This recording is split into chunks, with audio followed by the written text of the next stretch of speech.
उपाध्यक्ष जी जिज्ञासा तुरंत रखें अपनी। पूज्य गुरुवर के चरणों में नमोस्तु नमोस्तु नमोस्तु।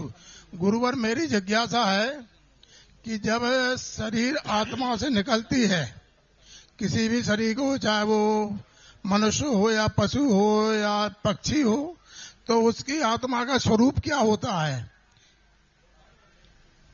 उसकी कोई रचना होती है क्या या नहीं?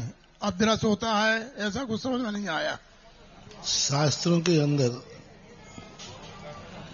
मरण करने के बाद एक गत्यानुपूर्वी नाम कर्म होता है। उसकी व्यवस्था क्या होती है? जिस शरीर में से वो निकलती है उस शरीर के आकार को वो बदलती नहीं है। जैसे मान लो अपन शरीर है, तो इसी शरीर के आकार में आंखों से, कानों से निकलती है, सब बेकार की चीजें हैं। वो तो मरते समय आंख खुली थी तो खुली रह गई, बंद थी तो बंद रह गई, पूरा खोला निकलता है। यदि इधर जाना है तो साइड से ऐसे निकलेगी आत्मा, इधर जाना है तो साइड से ऐसी निकलेगी आत्मा, सामने जाना है तो साइड से ऐसी निकलेगी आत्मा, पीछे जाना है तो सीधी की सीधी सांचे के समान निकलेगी, और ऊपर जाना है तो जैसे अपन कपड़ा कुर्ता उतारते ना, ऐसे ही आत्मा जाएगी।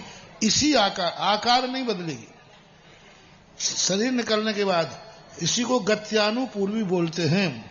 जैसे कोई व्यक्ति मनुष्य देव बनता है तो आपका जो अभी शरीर है, आत्मा इसी आकार में, जितने फुट की है, इसी आकार में रास्ते में जाएगी, और जहां जन्म लेगी वहां पर जो सांचा होगा उस सांचे में जाके संकोच और विस्तार को प्राप्त हो जाएगी, वहां जाके छोटी हुई। लेकिन रास्ते में यही आकार रहता है। आगम में से 4 गत्यानुपूर्वी कही, मनुष्य, त्रियंच, देव और नरक गत्यानुपूर्वी।